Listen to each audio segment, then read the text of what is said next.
Friends, welcome back to my channel learner with Richa. आज हम कक्षा 10वीं मैथ्स निदानात्मक कक्षाओं हेतु मॉड्यूल के चैप्टर 7 निर्देशांक ज्यामिति के बारे में अध्ययन करेंगे। तो फ्रेंड्स, इस चैप्टर से अंक 5 का आना है, तो हम अच्छे से मेहनत करेंगे। आइए देखते हैं। सबसे पहला प्रश्न है, सही विकल्प चुनिए। मूल बिंदु के निर्देशांक क्या हैं? अभी मैंने आपको इंट्रोडक्शन में पढ़ाया ना, तो क्या होते हैं मूल बिंदु के निर्देशांक? मूल बिंदु के निर्देशांक क्या होते हैं? 0 0। क्या होते हैं? 0 0। एक्स अक्ष पर स्थित मूल बिंदु से, एक्स अक्ष पर स्थित मूल बिंदु से 4 इकाई पर स्थित दूरी पर स्थित एक बिंदु के निर्देशांक होंगे।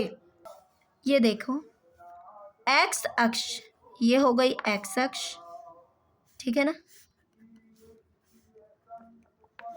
एक्स अक्ष पर स्थित मूल बिंदु, यह है मूल बिंदु। मूल बिंदु से, एक्स अक्ष पर स्थित मूल बिंदु से 4 इकाई की दूरी पर स्थित, यह है 4 इकाई की दूरी पर स्थित एक बिंदु के निर्देशांक क्या होंगे? एक्स अक्ष पर स्थित मूल बिंदु, मूल बिंदु से 4 इकाई की दूरी पर स्थित कौन? एक्स अक्ष पर एक बिंदु स्थित है, ठीक। तो इसके निर्देशांक क्या हो जाएंगे? एक्स अक्ष के निर्देशांक क्या होते हैं? एक्स 0, तो क्या हो जाएगा? 4 0। क्या हो जाएगी? 4 0, क्योंकि एक्स अक्ष की दूरी, एक्स अक्ष का क्या है? 4 निर्देशांक, और वाई अक्ष का तो क्या हो जाएगा? 0, क्योंकि ये एक्स अक्ष पर स्थित है ना। एक्स अक्ष के निर्देशांक क्या होते हैं? एक्स अक्ष का निर्देशांक, एक्स अक्ष का निर्देशांक क्या होगा? एक्स 0, और केवल जो वाई अक्ष पर स्थित होगा, वाई अक्ष का निर्देशांक क्या होगा? 0 वाई। तो मूल बिंदु से किस 4 इकाई की दूरी पर स्थित है ना एक्स अक्ष पे, तो क्या हो जाएगा निर्देशांक? 4 0। हमारा राइट आंसर क्या होगा? 4 0, ठीक। अब बिंदु ए x1 y1 और b x2 y2 के बीच की दूरी होगी, क्या होगी? देख लो, root over a b x2 minus x1 का whole square plus y2 minus y1 का होल स्क्वायर। ये धन वाली, ये दोनों धन, एक ऋण धन। ध्यान से देख लो, कौन सा ये होता है ना, ए बी बराबर root over x2 minus x1 का whole square plus y2 minus y1 का होल स्क्वायर। क्या हो जाएगा? ए। अब 8 6 और 0 0 के बीच की दूरी क्या होगी? 8 6, ठीक है। बिंदु क्या है? 8 6 और 0 0, तो मूल बिंदु से दूरी बोल रहा है ना। क्या हो जाएगा मूल बिंदु से दूरी? हमने इसको मान लिया ए, इसको मान लिया ओ, ओ ए। क्या हो जाएगी? 0 0। हम पढ़े थे ना, मूल बिंदु से दूरी क्या होती है? X square plus y square. 8 का वर्ग धन 6 का वर्ग, 8 8 64, 6 6 36, 6 4 10, 6 3 9 1 10। 100 का वर्गमूल क्या होता है? 100 का वर्गमूल 10, धन ऋण 10, ठीक है। और दूरी हमेशा क्या होती है? धनात्मक। तो क्या हो जाएगी? 10। आइए देख, राइट आंसर क्या हो जाएगा? बी 10, ठीक। अब बिंदु ए x1 y1 और b x2 y2 को मिलाने वाली रेखा के मध्य बिंदु के निर्देशांक क्या होंगे? ये भी हमने पढ़ा है।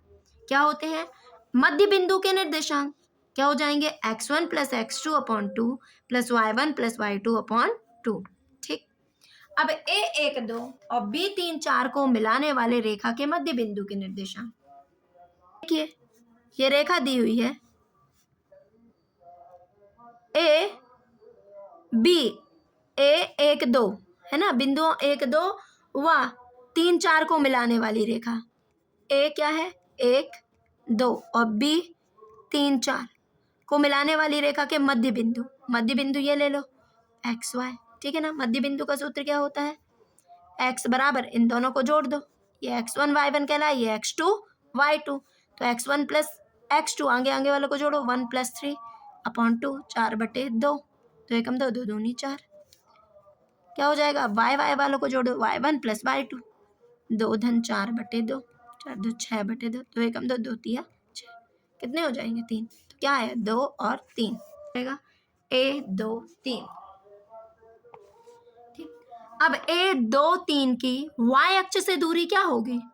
तो मैंने क्या पढ़ाया था? y अक्ष से दूरी क्या हो जाएगी 2, क्या होती है 2। जैसे एक बिंदु एक्स वाई क्या है एक्स वाई है, ठीक है ना, तो y अक्ष से दूरी क्या होगी x और x अक्ष से दूरी क्या होगी y। तो वैसे ही y अक्ष से दूरी x के निर्देशांक क्या है 2 और x अक्ष से दूरी y का निर्देशांक 3।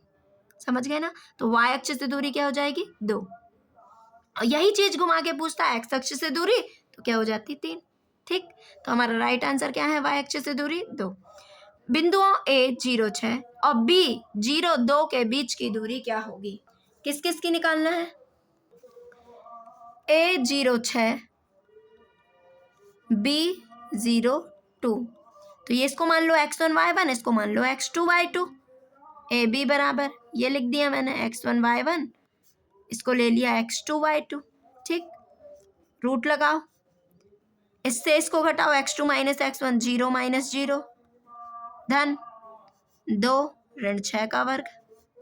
चलो 0 में से 0 गए क्या हो जाएगा 0 ही आएगा। 6 में से 2 गए 4, 4 का ऋण 4 का वर्ग 16 और 16 का वर्गमूल क्या होता है 4 हो जाएगी।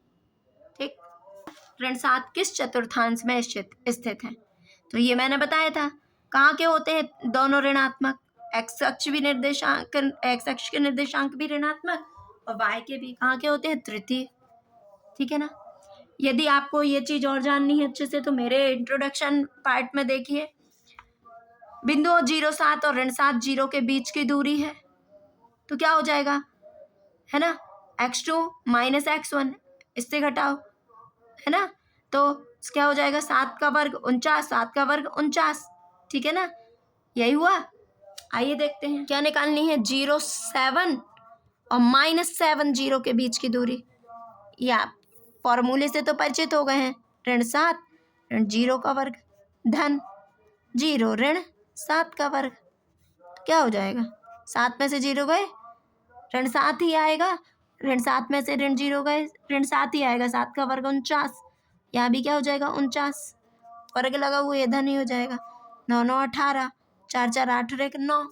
चलो इसके गुणनखंड निकालो 98, 2 चौके 8, 1 बचे 2 नाम 18, 7 7 49, कितना आया 2 गुणे 7 गुणे 7, जोड़े बनाओ 7 बार 7√2। आंसर क्या हो जाएगा B 7√2। बिंदु 2 3 की x अक्ष से दूरी, तो x अक्ष से दूरी क्या बोलते हैं x अक्ष से दूरी y निर्देशांक है ना, x अक्ष से दूरी y निर्देशांक, y अक्ष से दूरी x निर्देशांक, तो x अक्ष से दूरी क्या होता है y निर्देशांक मतलब 3, कितनी हो जाएगी 3।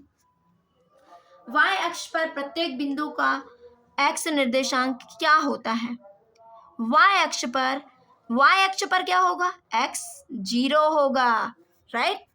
y अक्ष ये देखिए ये y अक्ष है, क्या है y अक्ष, ठीक है ना।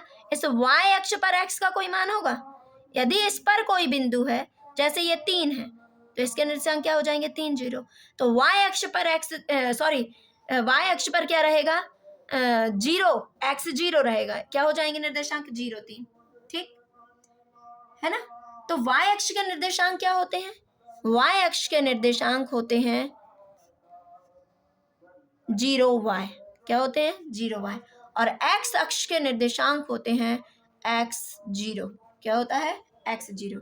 तो y अक्ष के निर्देशांक y अक्ष पर निर्देशांक क्या होंगे 0y और x अक्ष पर निर्देशांक क्या होंगे x 0। तो वही चीज बोल रहा है यहाँ पर y अक्ष पर प्रत्येक बिंदु का x निर्देशांक क्या होगा 0 होगा, और यही चीज बोलता है x अक्ष पर प्रत्येक बिंदु का y निर्देशांक क्या होगा, तो x अक्ष पर y निर्देशांक 0 होगा और y अक्ष पर x निर्देशांक 0 होगा। ठीक है ना, स्थानों की पूर्ति कीजिए। एक वृत्त के व्यास के सिरों के निर्देशांक ऋण 3 4 है और 3 ऋण 4 है, तब उसके केंद्र के निर्देशांक ज्ञात कीजिए। तो ये एक वृत्त है, ठीक, वृत्त के व्यास ले लो a b है ना, इसके निर्देशांक क्या है ऋण 3 4, इसके 3 ऋण 4। ठीक, ओ केंद्र हो गया। तो व्यास मध्य बिंदु उसके केंद्र के निर्देशांक, ये मध्य बिंदु कहलाएगा ना। ठीक, तो मध्य बिंदु ये x1 y1 ले लिए, इसको x2 y2। ठीक, तो क्या होता है x1 प्लस x2 अपॉन 2, आगे आगे वालों को जोड़ लो, और ये क्या है y1 प्लस y2 अपॉन 2। तो ऋण 3 धन 3 बटे 2, 3 में से 3 गए 0 बटे 2 बराबर 0। 4 ऋण 4 बटे 2 बराबर 0 बटे 2, तो क्या आ जाएगा 0। यही होता है ना x1 plus x2 upon 2 plus y1 plus y2 upon 2, है ना। तो क्या होगा 0 0, केंद्र के निर्देशांक 0 0। ठीक है ना। अब देखते हैं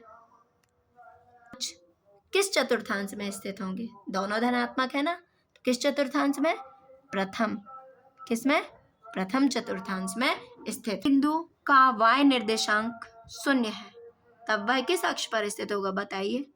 जब y निर्देशांक 0 है तो वह किस पर स्थित होगा, x अक्ष पर। ठीक है ना। और जब x निर्देशांक 0 होता तो वो कहाँ स्थित होता, y अक्ष पर। बिंदु ऋण 5 ऋण 4 दोनों ही ऋणात्मक हैं, किस चतुर्थांश में, तृतीय चतुर्थांश में। किस चतुर्थांश में, तृतीय। ठीक है ना। मेरे द्वारा पढ़ाया हुआ समझ में आया है तो प्लीज़ फ्रेंड्स मेरे चैनल को ज़्यादा से ज़्यादा लाइक शेयर एंड सब्सक्राइब कीजिए। Thank you for watching.